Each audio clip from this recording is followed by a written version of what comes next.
Its 5-speed sequential manual transmission is tied to the single rear tyre. The powertrain is housed in a tubular frame behind the driver.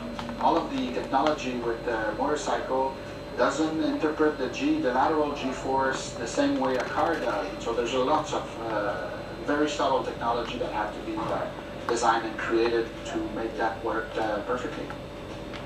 The V13R weighs 525 kilograms and clears the road by a scant 11 centimeters.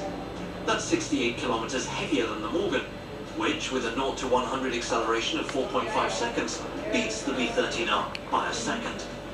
The V13R's low road clearance gives the bike a feel of a Formula One racer and reaches top speeds of 217 kilometers per hour. But this power comes with drawbacks. The V13R is exceptionally loud, making conversation between the driver and passenger difficult.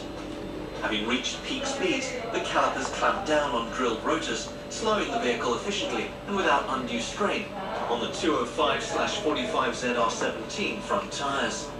Up front, the V13 Roadster features an unequal length wishbone suspension with coil-over shocks.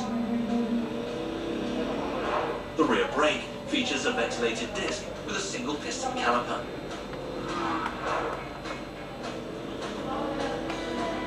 But keep in mind that the V13R is part motorcycle and choppers don't have a reverse gear. That's why Compania developed a unique technology for this three-wheel ride. A planetary gear that attaches to the output shaft.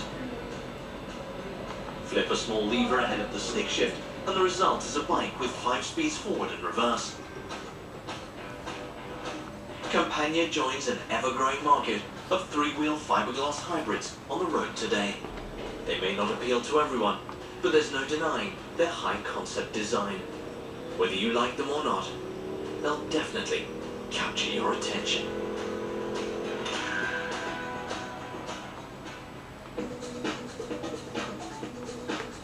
Okay, it's over.